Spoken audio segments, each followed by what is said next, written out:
하나님 말씀 이 시간에 함께 보겠습니다. 구약 성경입니다. 아모스 8장 1절로 13절을 우리 한 목소리로 교독하시고 13절을 같이 공독하도록 하겠습니다. 오늘 여러분이 먼저 1절을 읽으시기 바랍니다. 1절입니다. 시작.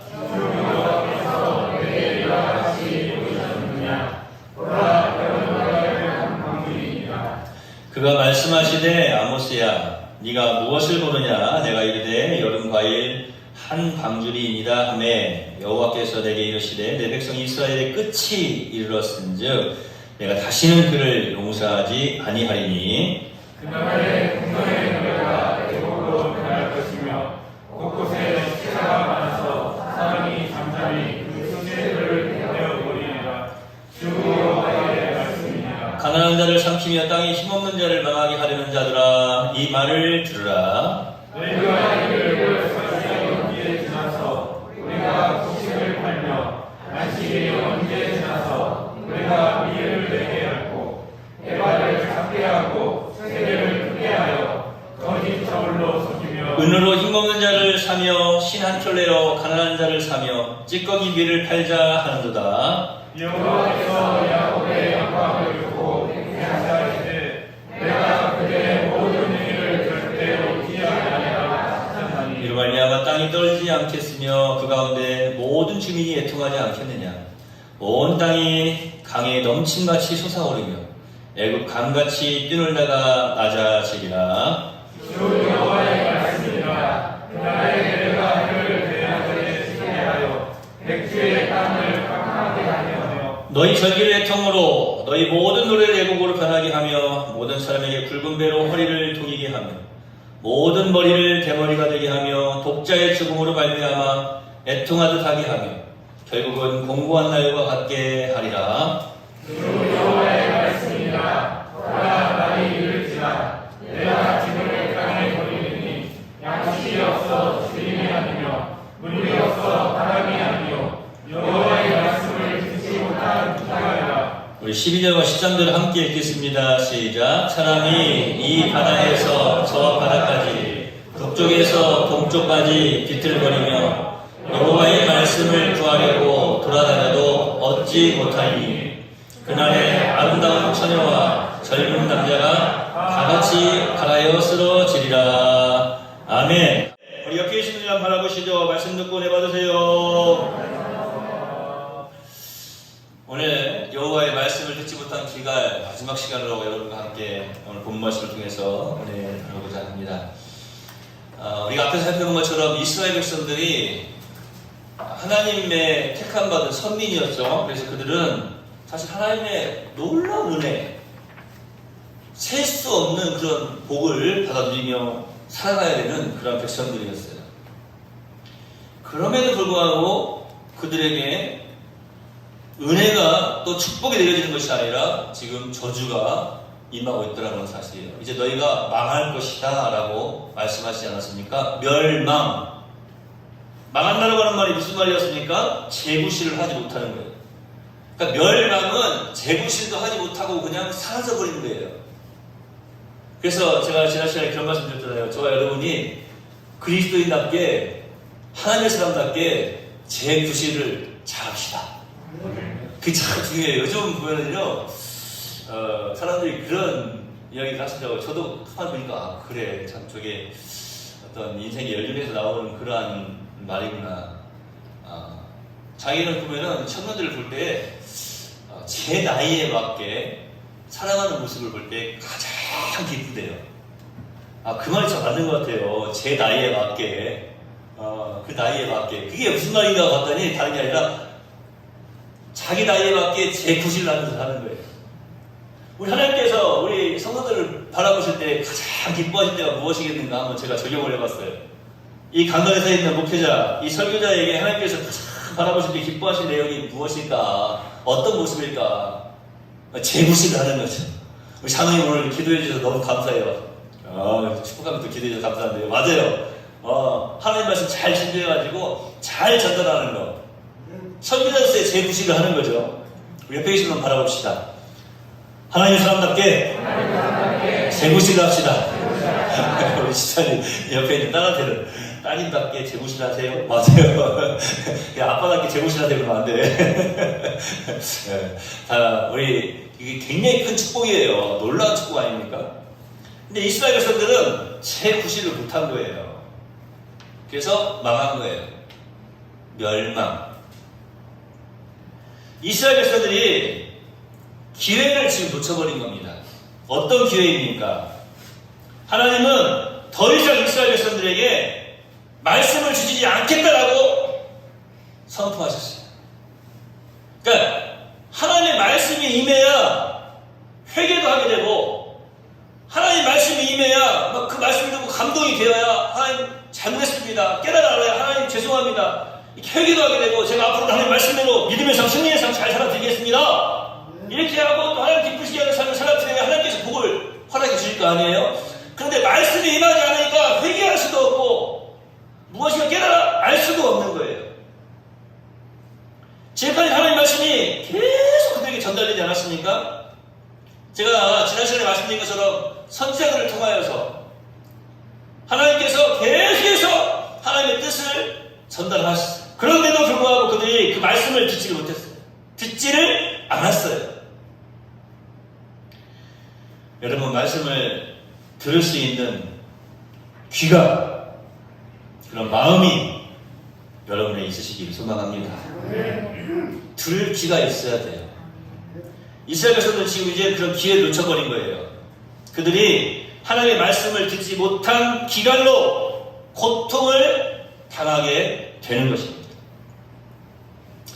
사실은 이 육체적인 기갈도 굉장히 또 무서운 재앙입니다. 하지만 그보다 더 무서운 재앙이 있어요. 오늘 본문에 말씀에 기록되어 있는 것처럼 영적인 기근입니다. 이런 표현이 좀 죄송하지만요, 여러분, 배가 고파서 자살해 죽는 사람들이 있습니까? 배가 고파서 죽는 사람 있어요? 아니, 먹어서 죽는 사람 말고 배가 고파서 자살해 죽는 사람이 있나? 물론 있을 수도 있을 거예요. 지난주에 한번 저희 이번 주간에 이제 우리 전북 지역에 16개 교회에 목사님들, 사모님들, 장로님들 모여셔가지고 이제 그 체육대회, 항상 하는 그 체육대회가 있는데, 지난 주간에 좀 준비하는 과정 가운데 있어서 한 목사님 만났는데, 한 목사님이 그런 말씀을 하세요. 요즘 TV에서 여행 상품을 이야기하면서 막 전 세계 막 여러 나라들을 막 설명을 한다는 거예요. 그런데 자기가 보니까, 자기도 물론 해외여행도 많이 갔다 왔지만, 자기가 보니까 우리나라처럼 좋은 데가 없는 것 같다는 거예요. 그래서 왜 그래요? 그랬더니, 우리나라는 물을 마시고 싶으면 아무 데서나 사고 올 수 있잖아요.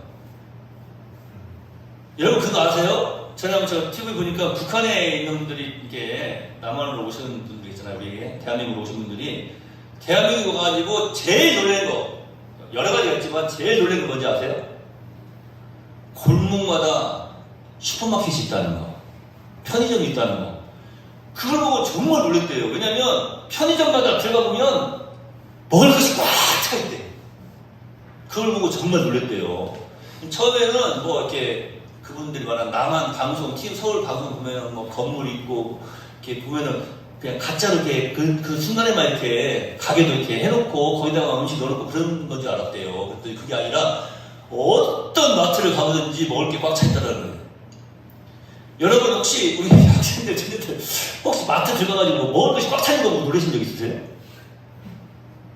우리는 당연한 거잖아요. 너무나 당연한 거. 그래서 그 목사님 그런 말씀을 하셨다고요. 진짜 우리가 너무나 당연한 것을 누리고 사니까 가장 좋은 것인지를 모른다는 거예요. 자기는 한번 어떤 나라 가가지고 물을 사 먹었대요. 생수라고 해서 물을 사 먹고 자기가 끓을 때도 틀림없이 또르륵 뜯었대요. 근데 그 물이 생수가 아니고 그냥 아무 데서나 퍼 물이 있는데, 그거 먹고 그냥 여행 내내 줄줄줄줄 하다 왔대요. 줄줄줄이 뭔지는 상상이 바뀌겠습니다. 하여튼 막 너무 고통스러웠다는 거예요. 생수 하나도 맘 놓고 못 먹겠더라고. 그 이야기를 하는 거예요. 우리나라에서 만약에 그런 일이 생기면 어떻게 되죠? 난리가 나겠죠. 인터넷에 도배가 되고 방송에도 나오고 그냥 어떤 물인지 금방 그냥 조사가 들어가고. 여러분, 너무나 당연한 것이기 때문에 우리가 느끼지 못하는 것들이 참 많이 있는 것 같아요. 자꾸 찾아보시고 감사의 제목을 찾으시기를 예수님의 이름으로 축원해 드립니다. 할렐루야. 오늘도 말씀 듣고 많이 받으세요. 네, 옆에 계신 다시 한번 바라보세요. 제구실랑을 삽시다. 육적인 기근 참 무서운 거예요, 물론. 그런데 제가 그 말씀 드렸잖아요. 제가 전에도 한번 그 말씀 드렸는데 아주 크게 성공한 사업가예요. 자기가 가지고 있는 것도 많아요. 뭐 물질적인 부분도 그렇고, 뭐 우리가 생각하는 것처럼 뭐 몇백억이 아니라 막 조 단위로 돈도 가지고 있고 이런 분인 사람인데 우울감이 왔어요. 그러니까 허무한 거예요. 그러니까 여러분 혹시 살아가면서 마음에 어떤 허무한 마음이 들잖아요. 그럼 빨리 우리가 함께 들었던 찬송들 좀 생각하세요. 무명이어도 주님께서 나에게 능력 주시고 주님께서 내 이름 알아주시면 되는 거. 제가 전에 한번 설교했죠? 세상 사람들은 다 내 이름 몰라도 하나님이 아시면 되는 거예요. 그러니까 이 영적인 기운은 뭐냐면 허무에서 막 찾아와요. 자기가 아무것도 없다라고 생각을 하는 거예요. 가진 게 너무나 많거든요. 그런데 아무것도 없다고 허무한 생각이 들고 우울감에 빠지는 거예요. 그러니까 세상적으로 볼 때는 막 성공했어요. 성공한 사업가고 돈도 많이 벌었잖아요. 잘 된 것 같아요. 그런데 하루아침에 그냥 그 사람이 사라져버리는 거예요. 육적인 기근도 무서운 재앙이지만 그보다 더 무서운 재앙이 뭘까? 제가 생각할 때에는 오늘 본문의 말씀처럼 영적인 기근인 것입니다. 여러분, 하나님 백성에게 있어서 가장 답답한 게 뭡니까? 세상 사람 이야기 하지 말고요. 우리 하나님의 백성들에게 있어서 가장 답답한 게 뭔지 아세요? 가난일까요? 가난? 질병일까요? 아니면 어떤 사업의 실패나 무엇인가 성공하지 못한 그런 실패, 이루지 못한 혹은 절망에 빠지는 이러한 것들일까요? 아닙니다. 이러한 것들도 물론 힘들어요. 가난하고 질병이 오거나 사업에 실패하거나 무엇인가 이루지 못하고 절망 가운데 빠지는 거 굉장히 힘들고 어려운 일입니다. 그런데 하나님이 나와 함께 하신다면 이런 일은 우리가 아무리 겪는다 할지라도 우리는 다시 일어설 수가 있는 거예요. 왜 우리가 다시 일어설 수 있습니까? 하나님이 넘어진 상태로 그대로 내버려 주시지 않기 때문에 그러는 거예요. 하나님이 함께 하시면 일어설 수 있는 거예요. 하나님이 함께 하시면 훌훌 털고 일어나서 실패했던 것도 성공하게 되고 질병도 사라지게 되고 가난도 물러가서 부유한 자가 되게 하실 줄로 믿습니다. 우리 하나님께서는 모든 것을 합력하여 선을 이루신다라고 말씀하시지 않았습니까? 로마서 8장 28절에서 바울 사도가 고백하는 이 고백이 뭡니까? 바울 사도도 보니까 전도여행을 다니다 보니까 어떤 때는 보면 막 전도가 잘 돼요. 예수님 믿는 사람들이 막 많아져요. 그런데 어떤 곳에 가서 전도를 해보면 사람들이 감격해가지고 한 사람도 예수를 믿지도 않아요. 전도가 잘 안 돼요. 그러니까 성공도 경험해봤지만 실패도 수없이 많이 경험을 해봤어요. 예수님을 전한다고 하나님의 일을 한다고 돌아다니다가 강도를 만나가지고 죽기도 하고 매를 맞아 죽기도 하고 감옥에 갇히기도 했습니다. 얼마나 힘들고 어려운 일들을 많이 겪었습니까? 절망 가운데 빠질 수밖에 없는 그러한 순간들이 너무나 많이 있었어요. 그런데 바울은 그렇게 고백합니다. 이 모든 것들을 내가 경험을 해보니까 우리 하나님은 모든 것을 합력하여 선을 이루시는 분이시구나. 모든 것들.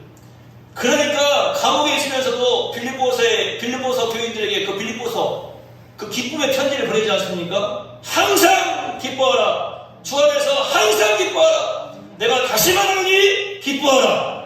감옥에 지금 갇혀가지고 움쩍달쩍 못하고 있는 그 햇빛도 하나 들지 않는 그 감옥 속에서 매를 맞아가지고 온몸이 멍이 들고 너무나 힘들고 어려운 상황이었지만 모든 것을 합력하여 선을 이루시는 하나님을 경험하였기 때문에 그리고 알고 있기 때문에 그리고 기대할 수 있기 때문에 바울은 기뻐하라고 지금 고백하고 있는 것입니다. 왜 그렇습니까? 이것은 무엇을 의미합니까? 하나님께서 함께 하시면 영적 기근이 사라져버리고 하나님께서 함께 하시면 영적으로 그가 잘 되면 범사가 잘 되는 것을 온전히 경험했기 때문에 바울이 이런 고백을 할 수 있었던 겁니다. 여러분, 우리가 신앙생활하면서 하루하루 삶을 살아가면서 우리가 만나는 사람들이 혹시 이러한 고백해 보신 적 있습니까? 나는 하나님을 믿으니까, 나는 예수님을 믿으니까 이렇게 잘 돼. 그런 고백들을 만나는 모든 사람들에게 기쁨으로 자신 있게 하실 수 있는, 뻥치지 마시고 허풍이 아니라 진실되게 우리 네벌 성도들의 예수님의 이름으로 축원해드립니다. 함께 합시다. 나는 예수님을 믿으니까 이렇게 잘 돼. 할렐루야. 에베소서 바라봅시다. 제구시간을 합시다. 여러분 보세요. 하나님의 백성에게 가장 답답한 것은 다른 그 무엇이 아닙니다.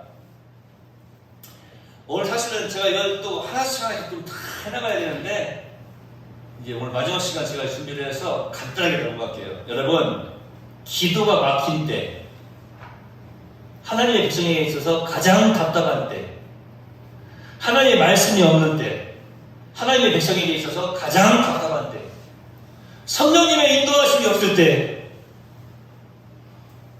상상도 못하죠. 하나님의 백성에게 있어서 가장 답답한 때. 여러분, 살아가면서 정말 말할 수 없는 그런 어떤 힘들고 어려운 상황이 있잖아요. 허무함을 느끼고 막 절망하는 데 빠질 때가 있잖아요. 그럴 때 우리가 오늘 이 말씀을 깨달아요. 이렇게 고백하실 줄 알아야 돼요. 성령님, 이 순간 나를 인도해 주세요. 하나님, 저에게 말씀해 주세요. 하나님, 이 시간 제가 기도합니다. 하나님의 사람들에게 있어서, 하나님의 백성에게 있어서 가장 답답한 것, 기도가 막힌 때, 하나님의 말씀이 막힌 때, 그리고 성령님의 인도하심이 없는 때,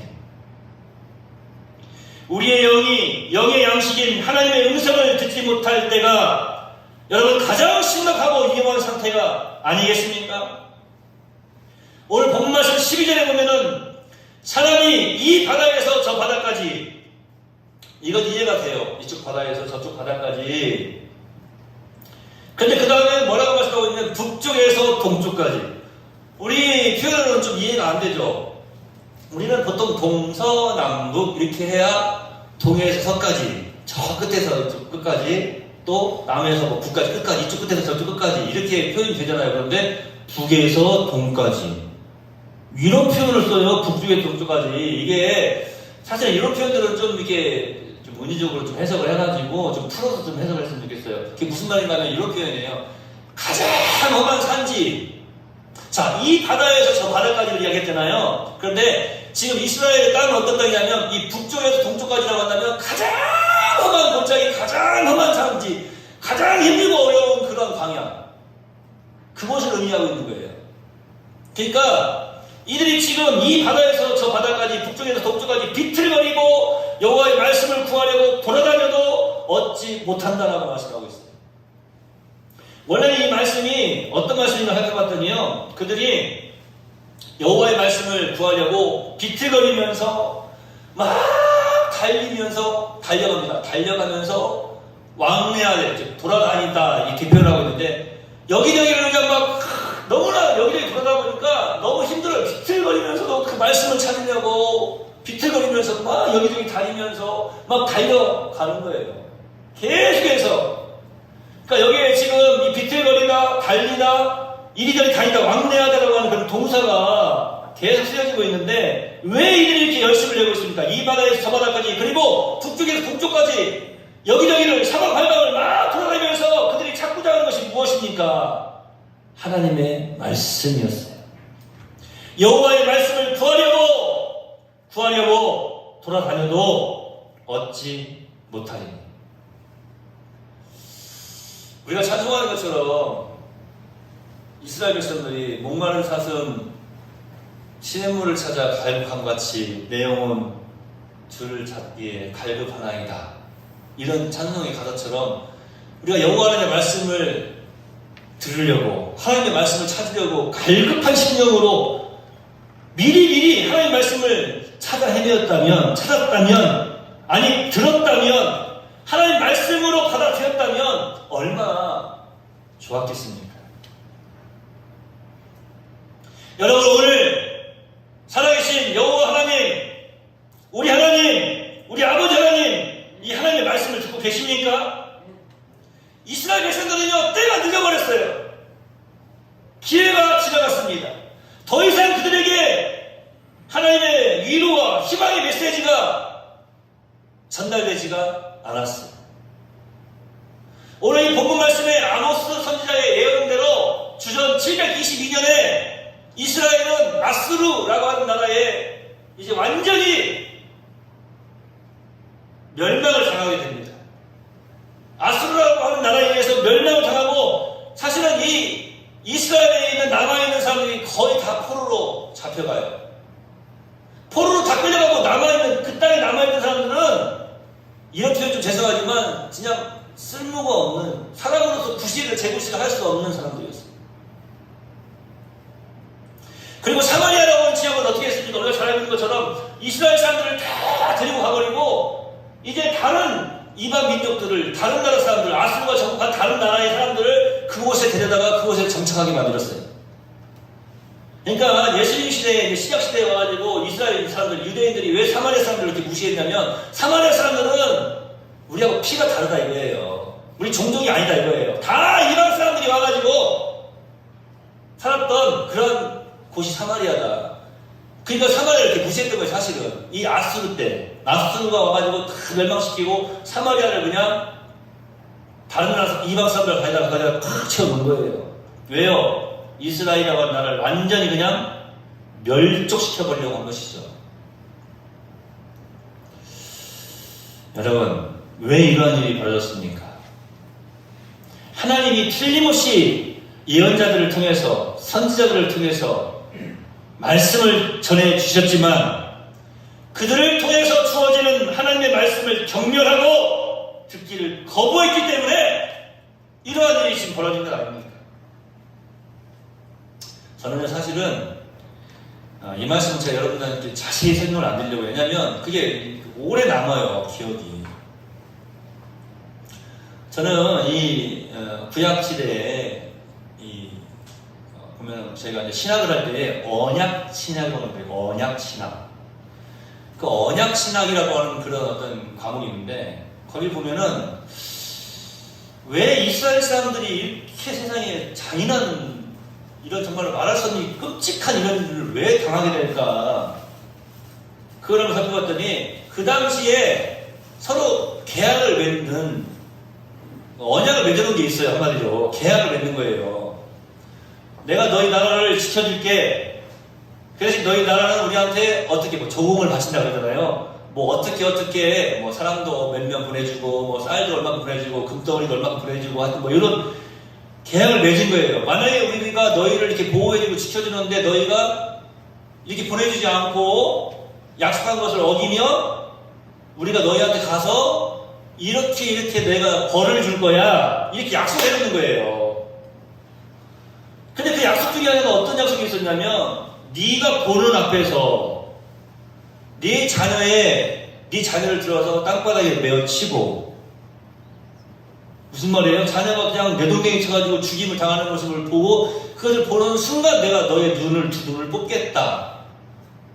그래서 좋냐? 그래도 약속할래? 예, 약속하겠습니다. 사인하는 거예요. 실제로 그 약속을 잊어버리고 약속을 어겼어요. 그러니까 뭐 바벨론, 아수르 이런 나라들이 쳐들어와가지고 너 왜 약속 어겼어? 자, 이거 봐봐. 어떻게 하기로 했지? 이렇게 하기로 했네. 그대로 벌을 주는 거예요. 그리고 이렇게 되면 어떻게 한다고 그랬지? 내가 여기 젊은이들 다 끌어간다고 그랬지? 사람들 다 데리고 간다고 그랬지? 내가 다 데리고 갈게. 몇 명? 몇만 명? 몇백만 명? 그 약속대로 그 사람들을 데리고 가는 거예요. 성경에는 그게 이제 자세히 기록되어 있지 않는데, 보니까 약속한 그대로 벌을 주고 그대로 지금 전쟁에 승리한 나라가 지금 그것을 행하고 있는 겁니다. 제가 거기서 참 놀라운 걸 발견했어요. 우리 하나님은 바벨론이나 아수르 같지 않아요. 얼마나 감사한지 모르겠어요. 여러분, 하나님과 어떤 약속을 하는 것이 있습니까? 하나님과 어떤 약속하신 거 있으세요? 우리 하나님은 물론 그 약속 지켜야죠. 그런데 하나님은 약속 안 지켰다고 와가지고 우리 두 눈 뽑아버리고 말씀에 기록되어 있는 것처럼 이런 형벌을 내가 너희 그대로 하셨나? 자, 좀 넘어가 봅시다. 여러분, 왜 이들에게 이렇게 힘들고 어려운 일이 발생하게 되었습니까? 하나님의 말씀은 항상 있었어요. 그들에게 항상 전해지고 있었어요. 그런데 말씀을 듣지를 않았어요. 오늘 사실 이런 말씀 들을 때에는요, 우리가 더 눈을 번쩍 뜨고 마음을 활짝 열고 더 깊이 이 말씀을 들어야 돼요. 지금 우리가 지금 오늘 똑같이 예배를 드리고 있지만요, 말씀을 지금 듣고 있지만 딴 생각하고 있는 분들도 있을 수 있어요. 물론 네월 성도들 가운데 그런 분들이 한 분도 안 계신 줄로 믿습니다. 그러니까 여러분 집중해서 들으셔야 돼요. 제발 오늘 이 한 말씀만, 제가 여러 가지 저는 설교 길게 하지 않잖아요. 길게 하면 25분 하는데 여러 가지 말씀하고 있는데 딱 한 말씀만이라도 내 속에 들어오면 살아나는 거예요. 해결되는 거예요. 그런데 그 한 말씀이 안 들어가요. 한 말씀을 받아들이지도 않아요. 이스라엘 백성들이 그랬다니까요. 물론 우리 네월 성도들은 오늘 또 이 말씀 듣고 은혜 받고 생명의 말씀으로 말미암아서 우리 모든 네월 성도들의 삶 속에 아름다운 생수와 같은 시원함의 역사가 충만하게 하실 줄로 믿습니다. 사랑하시는 성도 여러분, 우리는 지금 말씀이 풍성한 시대를 살아가고 있어요. 조금만 귀를 기울이면 언제든지 얼마든지 귀한 말씀, 복된 말씀, 참으로 멋진 말씀들을 받아 누릴 수가 있습니다. 그런데요, 저거 보면은 많은 신앙인들이, 교회에 다니는 사람들이, 우리 기독교인들이 말씀에 귀를 기울이기보다 자꾸만 세상 재미에 빠져있고 향락과 사치에 빠져있는 것을 보게 됩니다. 어쩔 때에는요, 어떻게 교회, 하나님 믿는 사람이 어떻게 교회 다닌다고 하는 사람이, 어떻게 예수 믿는 사람이 저렇게 생각하고 저런 말을 하지? 이럴 수도 있어요. 그런데 저는 딱 알아요. 답은 하나밖에 없거든요. 하나님의 말씀이 그 속에 없기 때문에 그런 거예요. 예수 믿는지 안 믿는지 사람은 알 수가 없어요. 구원 받았는지 받지 않았는지 사람은 알 수가 없는 거예요. 근데 하나님은 아시잖아요. 코로나19 이후에요, 사실은 우리 신앙생활에도 큰 변화가 틀림없이 찾아올 것입니다. 정신 차리지 않으면 가장 먼저 우리에게 오는 게 있어요. 정신 차리지 않는데 가장 먼저 우리의 삶의 신앙의 모습에 드러나는 것, 뭔지 아시겠습니까? 하나님 말씀을 소홀히 하게 돼요. 그러면 나태한 신앙생활을 할 수밖에 없는 거예요. 제가 전에 한번 우리 청년들에게 그런 이야기 하지 않았습니까? 요즘은 영어 못하고 외국어, 스페인어, 일본어, 중국어 이렇게 외국어 못하는 사람들은 그냥 이해가 안 되는 거예요. 사실 우리 세대가 볼 때. 왜 그런지 아세요? 장모님 세대에 영어 공부하려고 했으면 어떻게 하셨어요?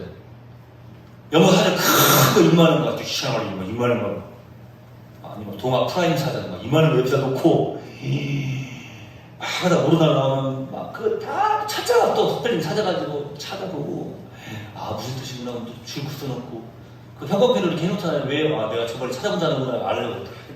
어떤 분은 영어 사전을 첫 장부터 다 외우고 진짜 먹었대. 무식하지만 하여튼 진짜 먹었대요. 먹으면 기억해나 진짜 모르겠지만 하여튼 그렇게 했잖아요. 그러니까 시간도 얼마나 걸리냐고. 사실은 한자요?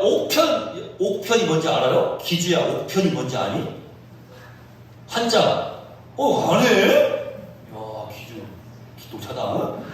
야, 옥편이 뭔지 아는군요. 아직도 한자 사전인 줄 아는군요.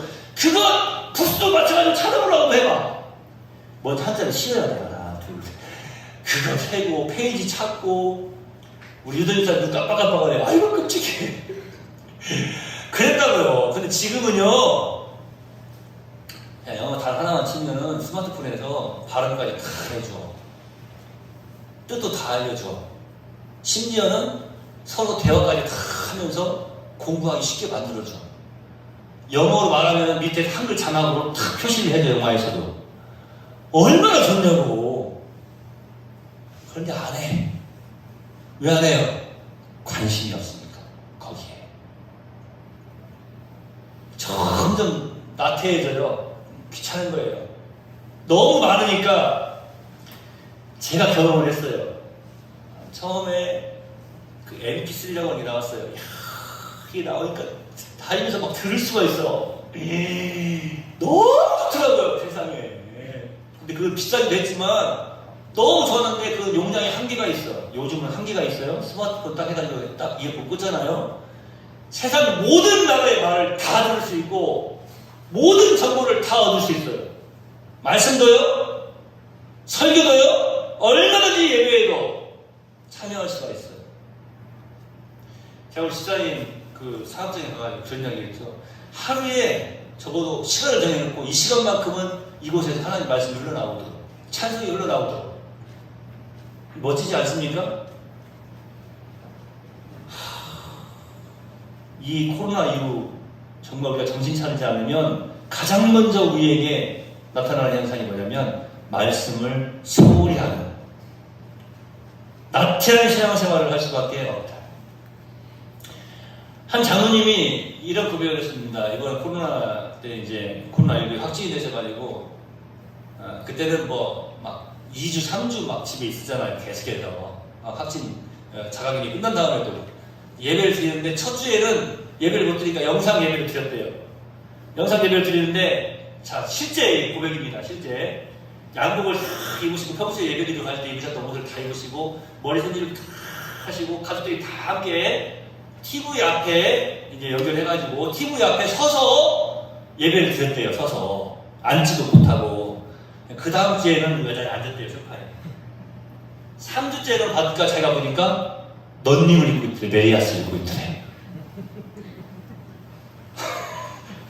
예배를 이제 드리는 게 아니라 예배를 보고 있더래.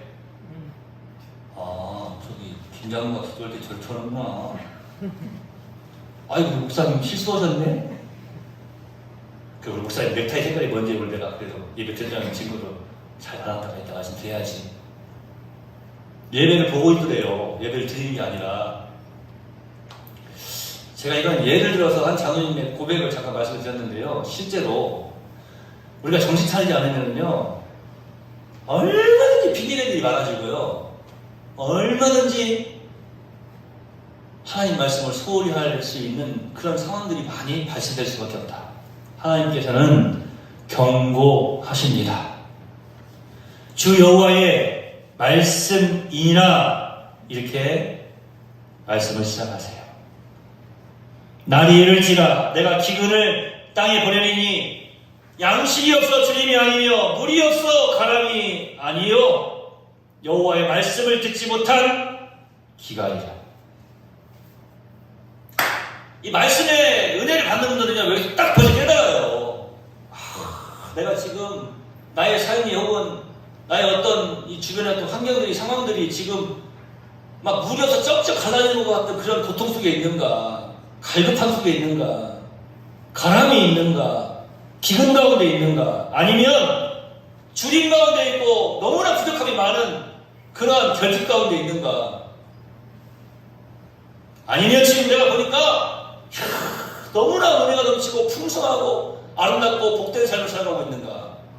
그거 딱 보면서 딱 알아채는 거예요. 이야, 역시 내가 나의 속에, 나의 삶 속에 하나님 말씀이 있으니까, 우리 가정에 하나님 말씀이 있으니까, 내 속에, 내 마음 속에 하나님 말씀이 있으니까, 우리 가정에 하나님 말씀이 있으니까, 우리 자녀의 삶 속에 하나님 말씀이 있으니까, 나의 사업장에, 나의 모든 삶 속에 하나님의 말씀이 있으니까, 풍성해지고, 차고 넘치고, 막 샘물이 솟아나는 그런 은혜가 넘치는구나.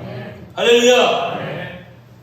우리가 신앙생활하면서 10년, 20년, 30년, 아니, 그냥 한평생 내내 신앙생활하면서 이걸 한 번도 깨달아가지 못한다면 어떻게 되겠습니까? 시편 1편에 뭐라고 말씀하고 있습니까? 복 있는 사람은 그랬어요. 복 있는 사람은 여호와의 말씀을 즐거워하여 그 말씀을 주야로 밤낮으로 묵상하는 자로다 이렇게 말씀하지 않습니까? 제가 그 묵상에 대해서 설명해 드렸잖아요.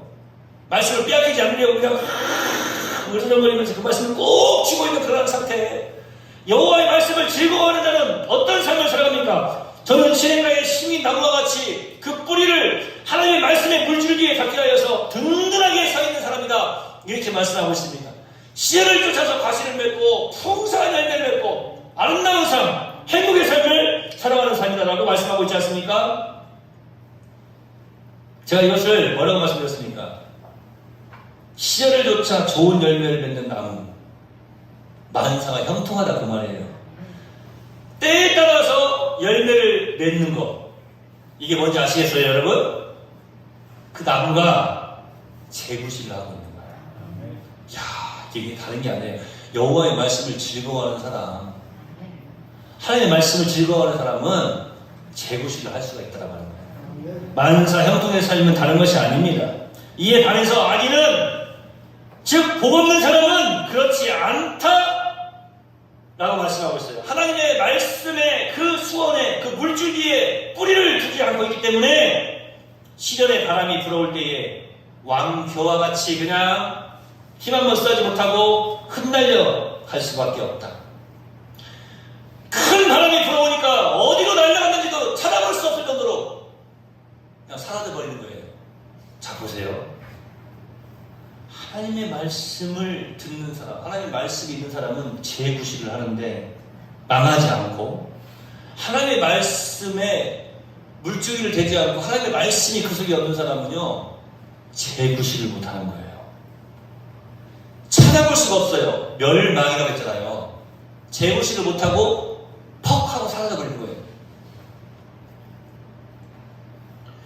여러분, 제가 이제 요약해서 말씀드릴게요. 여러분과 저의 이 인생, 우리의 인생사의 형통이라고 하는 것은요, 그 마음에 하나님의 말씀이 넘치느냐, 그 마음이 하나님의 말씀의 물줄기에 맞닿아 있느냐 없느냐에 달려있다라고 하는 것을 의미하고 있는 거예요.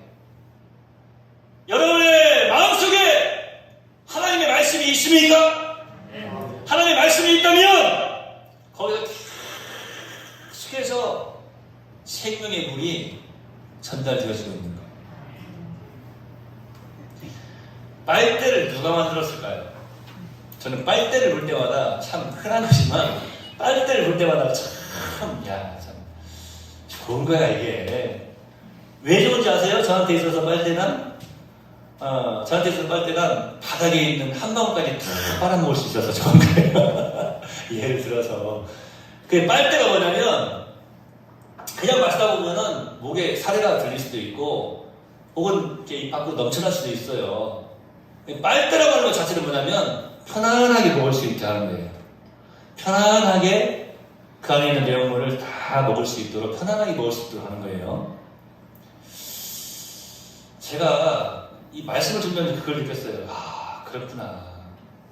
하나님의 그 놀라운 은혜를 받아 누려야 되는데 우리가 정말로 이 하나님의 말씀이 있어야 이 빨대처럼 그것을 편안하게 빨아들일 수가 있는 거예요.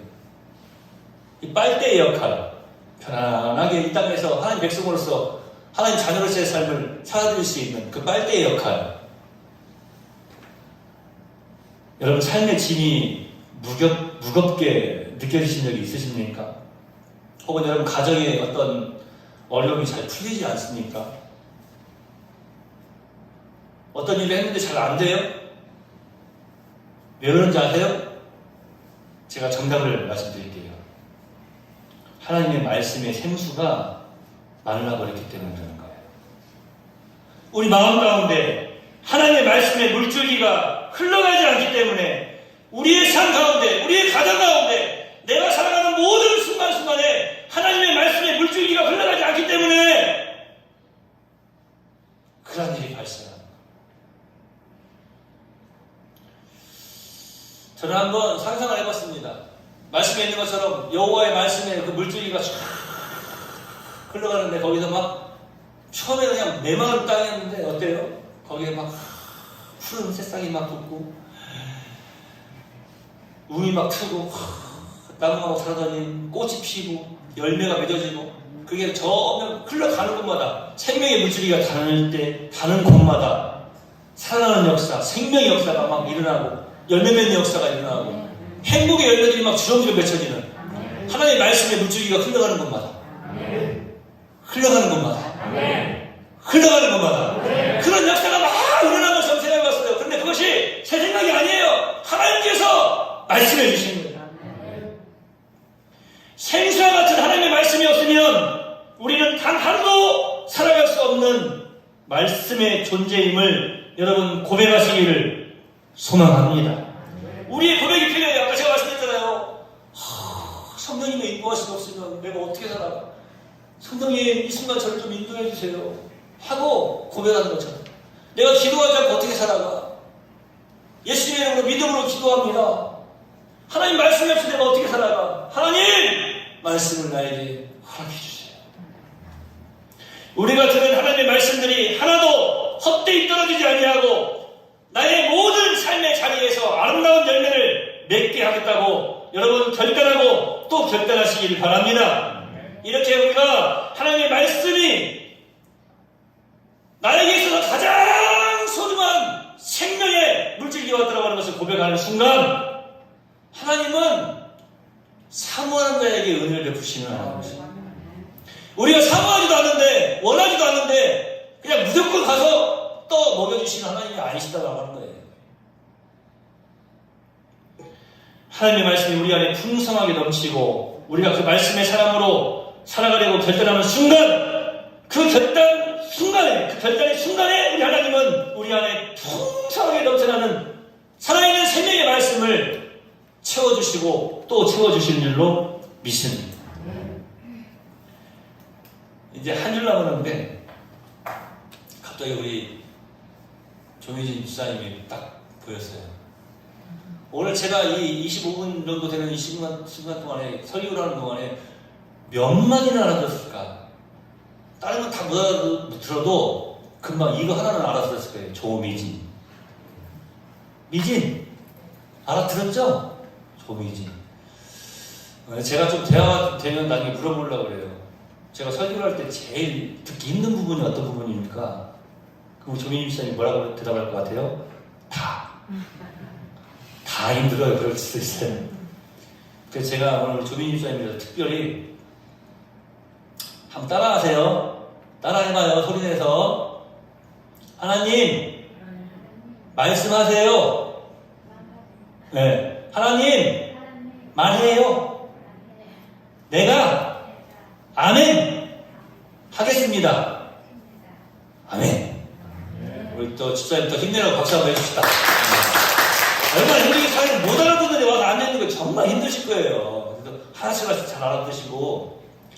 근데 오늘 계속 알아듣고 앉아있었어도 저렇게 고백하는 게 지금 중요하다고 하는 것을 말씀드리려고 하는 거예요. 하나님 말씀 더욱 사랑하겠습니다. 하나님 저에게 말씀해 주시옵소서. 제가 아멘 하겠습니다. 이렇게 우리가 갈급한 심령으로 더 사모하는 마음으로 주님 앞에 고백을 하면 우리의 삶은 놀라운 부흥과 회복을 다시 한번 경험하게 될 줄로 믿습니다. 우리 다 같이 자리에서 한번 일어납시다. 그리고 우리 믿음으로 함께 고백합시다.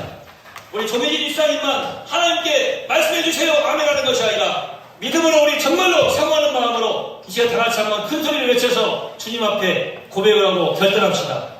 살아계신 하나님, 말씀하시옵소서.